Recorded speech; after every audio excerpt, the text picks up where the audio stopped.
good morning all. Right, okay. Bit of a long one today, and I appreciate some of you probably thinking, well, you're coming to this party a bit late. But what I'm doing today is I'm talking about and setting up a Wled addressable RGB light system. Now this thing's been available for a couple of years, and I come to things a little bit later because it generally gives people time to iron out the bugs and the problems, etc. But I was setting this up yesterday and I was having a few issues and I've ironed them out. And I thought it may, if you're coming, if you're going to do this, then hopefully this video will give you a little bit of a heads up.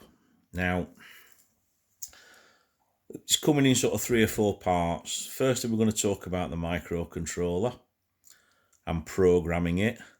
Then we're going to talk about the LED strip. Then we're going to configure it and get it working, and I'll give you a few little hints and tips that I've discovered. So, cracking on, the microcontroller.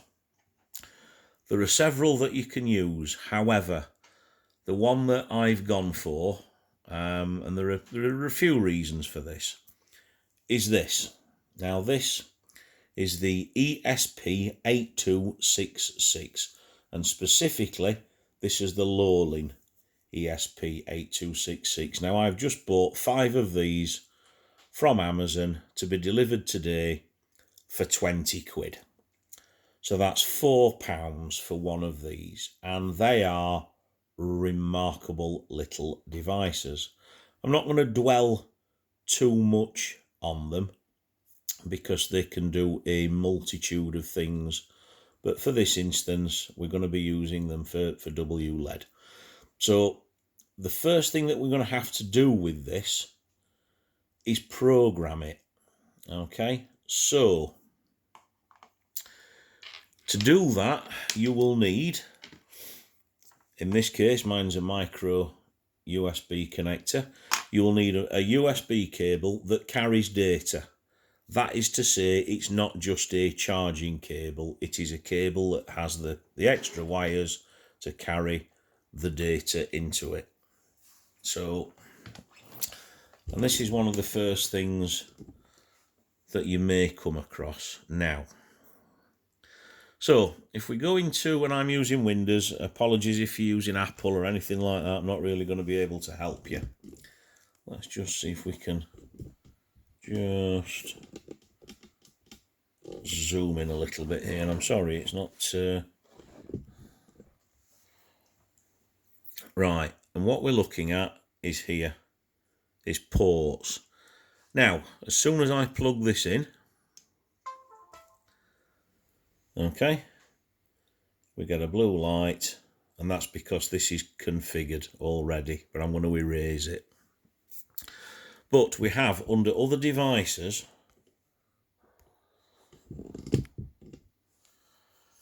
the USB 2 serial. Now it doesn't have the drivers because I haven't installed them. Now on these boards, it's this little horizontal microchip here.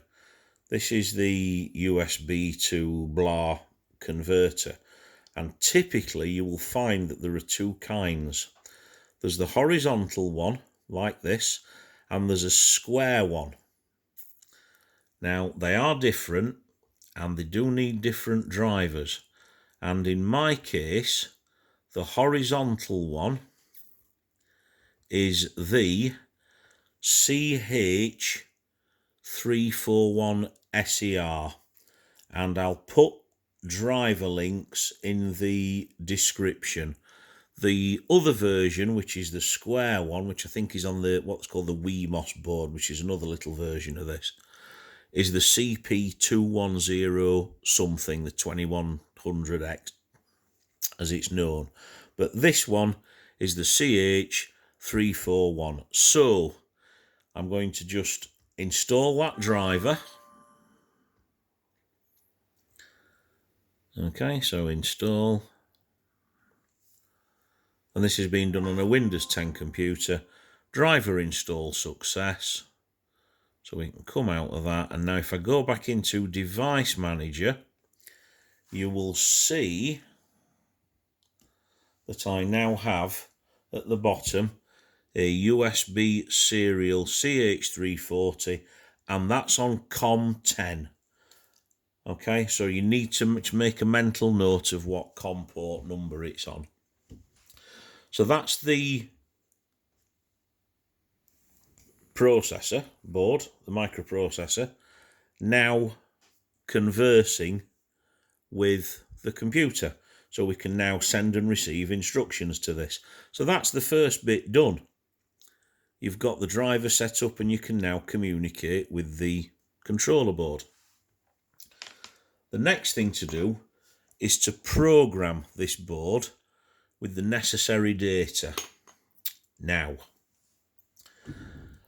if you use the Firefox browser, this will not work because Firefox does not support Serial API, which means being able to program this through a web browser. It really is the easiest way of doing it. So I'm going to use, as much as it pains me, Microsoft Edge. And the website, I don't know whether you can see that, is there. So I'll just refresh it.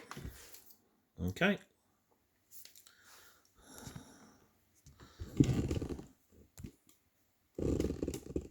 And there we go. So this is the version, the current version, and there is a sound reactive version, and I'm waiting for the microphone, and when that comes, excuse me, I've got this horrible chest infection, it's a bit difficult to talk. When that comes, I'm going to sort that, but for the moment we're going to go with the beta. Okay, so simply click that and click install. Now, it wants to connect, it's not found the COM10, bear with me. Just let's come out of, I'm just going to close Edge down because I suspect it's from where I had it open the other night. Microsoft Edge.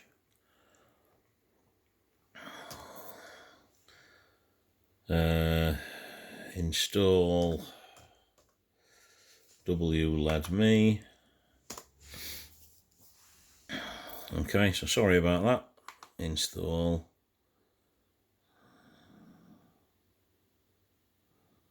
There we are. It's got it, look. So, yeah, sorry, that was me. It's just because I hadn't restarted the browser from last night when I was playing. So, as you can see, look, just there, USB to serial COM10 paired, which means it's connected to that board.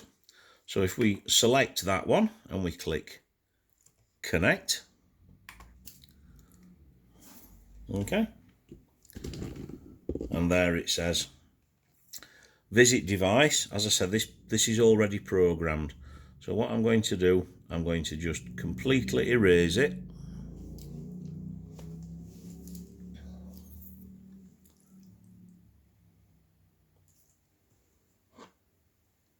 And let's have a quick slurp of tea.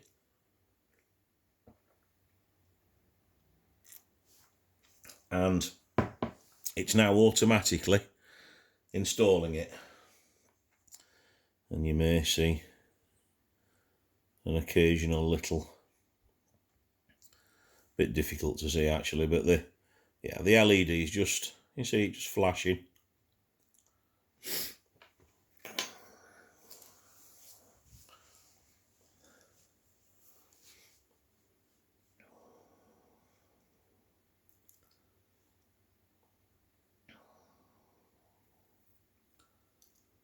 Apparently this also works on Chrome.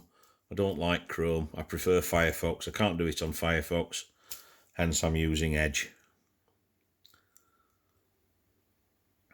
Okay, and installation complete. So on to the next. Right, so it's asking me to join to a wireless network. Now I'm going to connect it to my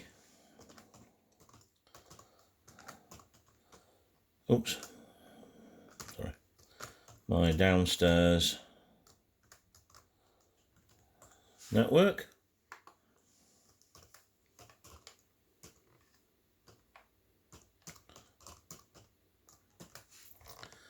And connect.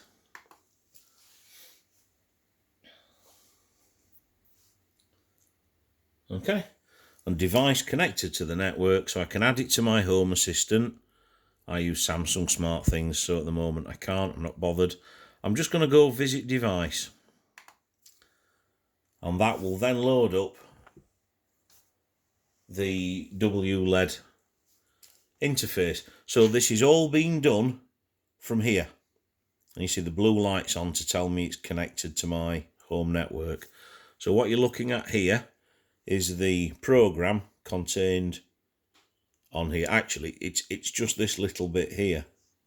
All the rest of this is just ancillary circuitry for power, etc., etc. So that is now programmed. It's that simple. So we can do away with this for the moment, because the next step we're going to talk about connecting it up, and this is where it gets a little bit more involved. So just make a note as well of the IP address that has been assigned to it. In fact, while I'm here, if we go into config, and I think it's under Wi-Fi setup. Yeah.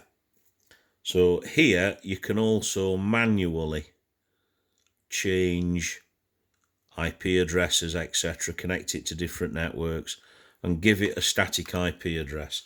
So to that end, I'm just going to give mine 192.168.1.37.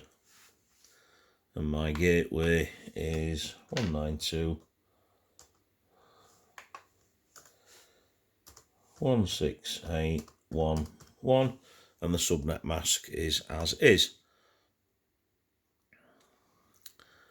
And that's as much as I need to do. So we just click Save and Connect.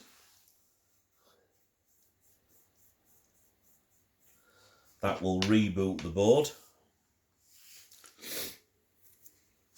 Okay, and we're back on. And I'm still in Edge, still in Microsoft Edge. So the board is now programmed. So the next thing, power.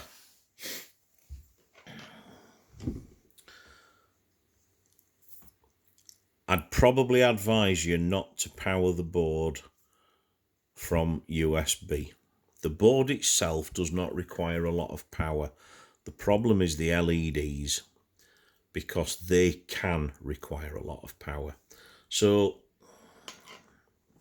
I've got here, and again this is mainly for sort of testing purposes, but I've got here my multimeter and a variable 30 amp power supply, which you may think sounds excessive, but I shall show you shortly. You would be surprised. So the first thing I'm going to do, I'm just going to set the voltage, and this is where I discovered a problem, which I'm going to show you later. But we're just going to set the voltage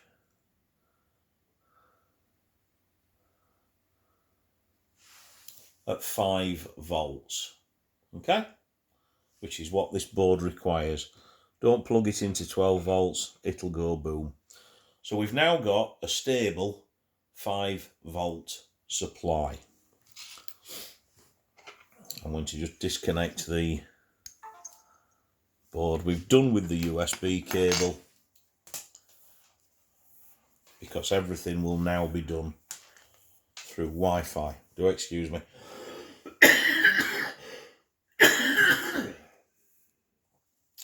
Right, so we've now got our power supply set. So, the LEDs, and this is a 5 meter strip. Now this is the, I think it's the SK6812, is it? It's the, let me just double check that. Yes, it's the SK6812 RGBW. Now this stuff ain't cheap, but this is BTF, and it's generally considered to be one of the sort of premium brands, high quality LEDs. It's a good quality brand of LED strip. But there we go. And here you can see. So the little yellow patch is actually the white, and I can't zoom in really far enough, but the RGB and the addressable microcontroller are all in that little package. This is the silicon covered stuff, so I think it's the IP65, and it's configured at the end like so, and you can cut this strip. But what we've got here, we have 2 separate power wires, or we have an integrated connector. So it's supposed to be white. The top wire is supposed to be white, which is ground or negative. The middle green wire is data, and the red wire is voltage. But these additional wires, all they're doing is they're just connecting straight to, because there's only 3 pins. Okay, so you've got your ground at the top, you've got your data in the middle, and you've got your plus 5 volts at the bottom. So long as you just connect, 5 volts to that, data to that, negative to that, you'll be okay. It's just that they've done it for us to make life easier. So the first thing that we'll do is we will connect the red and the white to the power supply. I'm just going to move the multimeter cables out of the way a little bit.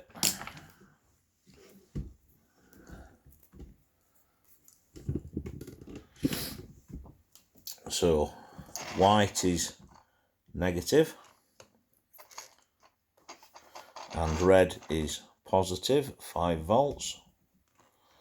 And as you can see, not much is happening with the LED strip, and nothing will happen until we've connected everything else up. Now, I know what I said about powering this up from USB. I discovered last night that it kept the connection kept dropping out, and I'm going to try and replicate that fault again. But on your microcontroller board, the 2 bottom pins here, V in and ground, are your 5 volt in and ground. On the opposite side, you've got 3.3 volt in. Well, if you use a common 5 volt power supply, then it saves you a lot of messing about. So if we connect V in to a red and black, obviously, which is ground. Okay, so we can now connect those into the power supply. And don't get them the wrong way around, because I don't believe that there's any reverse like I've just done, because I don't believe there's any reverse polarity protection on these boards.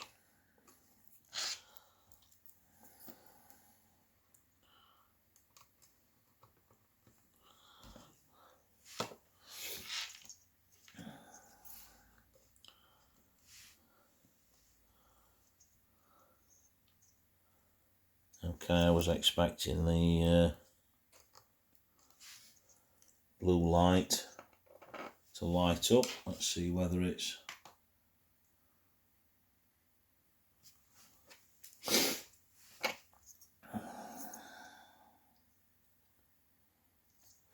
I don't think that's making a good contact. I think that's the problem.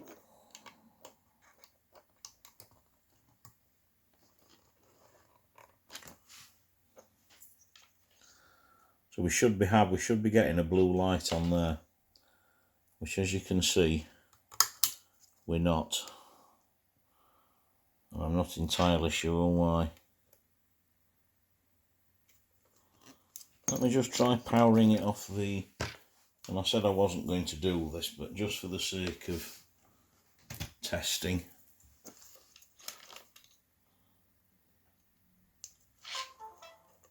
Yeah. Okay, so I'm just powering off a USB. It's obviously these connectors are a little bit... I think it might be that negative one there. It might be a bit ropey. I'll just try them again. I'll just disconnect. So black into ground.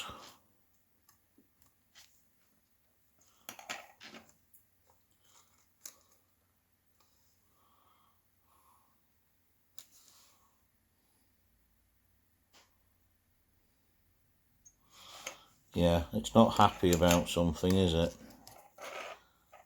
One of those is damaged.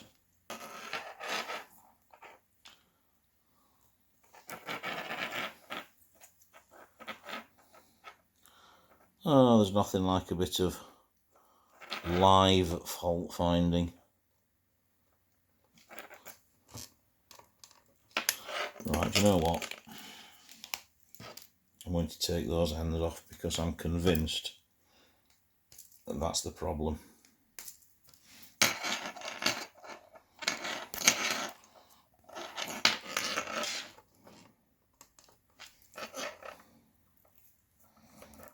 So I've just stripped the ends off, and there we go. So, sorry about that. So, we'll just give the board a moment, and if I go back to my browser, and I go back to my 192.168. In my case 1.37, we've now got, I'm sorry, I know that the sun's beating in here, but we've now got the Wled interface on the screen. So what we've got at the moment, let's just have a quick recap. We have the LEDs connected to a 5-volt supply.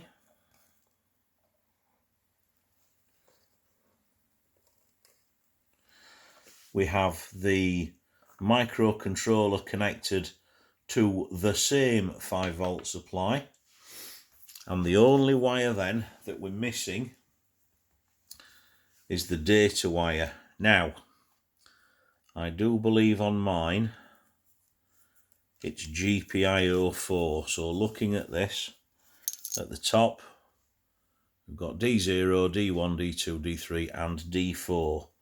So I will connect to D4.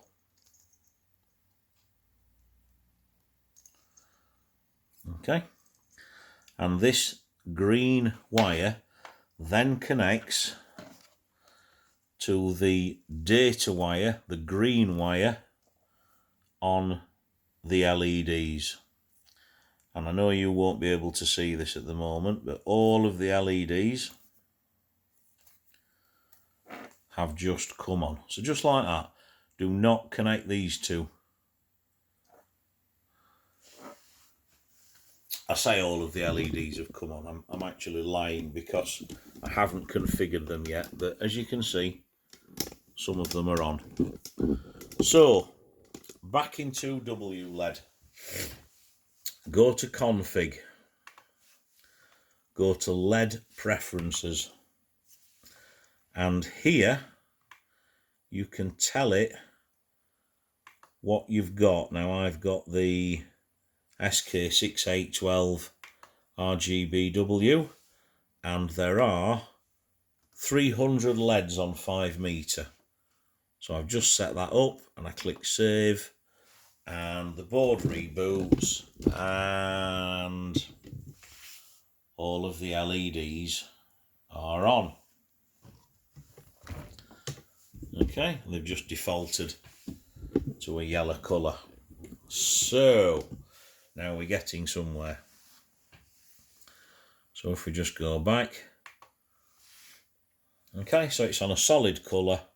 Now I just want to, it's a little bit difficult to do this, but if I just bring some of them just over here so you can see them in situ.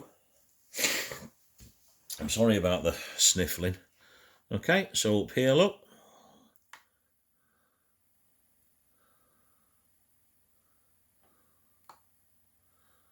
Okay, so I don't know whether you can see that they're actually changing colour as I use the wheels. If I go to red, yeah, I think you can see that they've changed to a red or to a blue. So this is one just easy, simple way of controlling the colours. There are hundreds of effects. All right, hundreds might be an exaggeration, but there are plenty that you can go through. And there are plenty of colour palettes that you can use. So if we'll just click on sunrise, for example. Bad example because that's quite a... So this is strobe rainbow. Now, when I was doing this last night, it would run for 5 or 10 minutes and then the blue light on the microcontroller would go off and I would have to reset the board. And I racked my brain for ages trying to solve the problem. And if that happens to you, in fact, let me get it on a... There we go. I've got it on a much more demanding setting. And as you can see, it's now also lighting up all 300 LEDs. Lovely gun.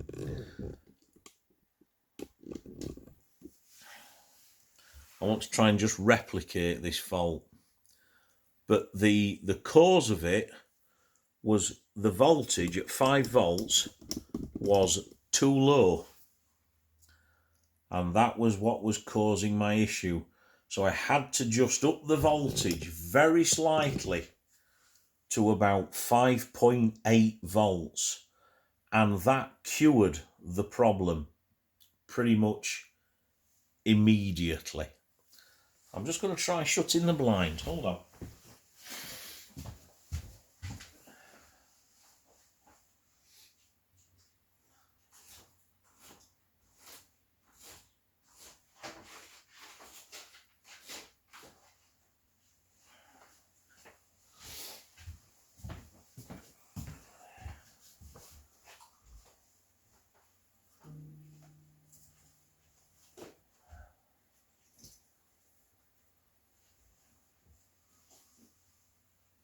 I can see where the light's coming from. I'm a little bit stuck to do anything about it. So just be aware of that issue with voltage drop. Now, the other issue that you're going to have is current.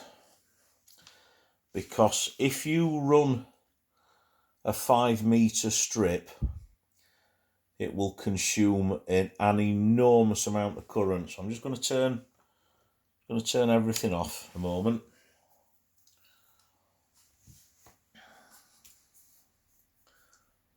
And I'm just going to set up my multimeter for current.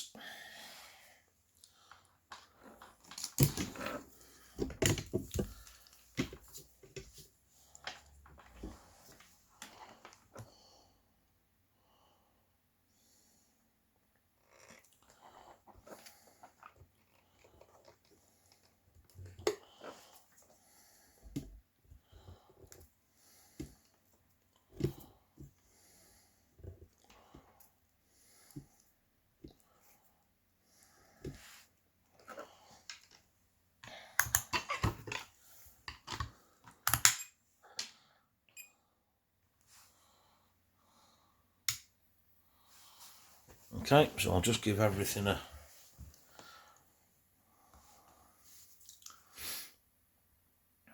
moment to so if I go back into Wled, okay, so at the moment we're taking 300 milliamps. So if I crank up the white channel and turn just basically, I'm going to go completely white. Okay, so that's 600 milliamps. If I go into config and then I turn off I'll just show you this. Back into config, there is a brightness limiter. So I'm going to turn it off. And there was an option somewhere.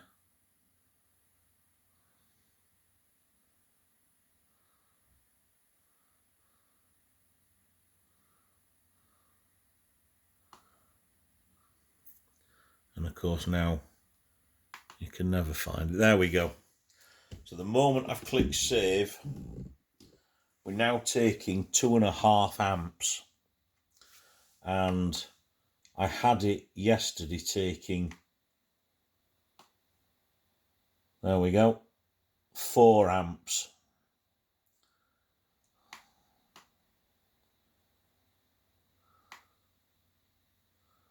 So do be aware that it's very easy to overload a power supply.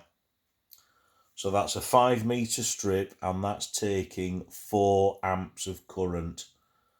Now that's what, 200 watts? No, can't be 200 watts, surely.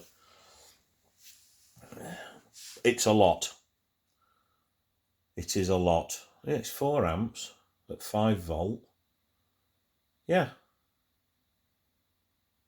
Yeah, that's not 20 watt.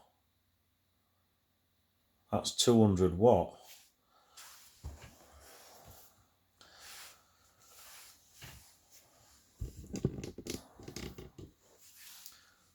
So just be aware that you poxy little, right, this is why it's no use trying to power this off a USB. Your LEDs will need a proper, if we just go back into config and we go to let, and I turn on the brightness limiter, let's just see.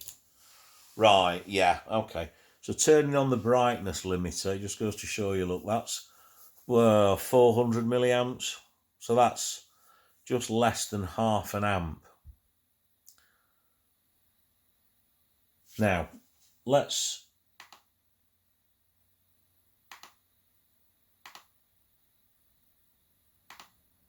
go back.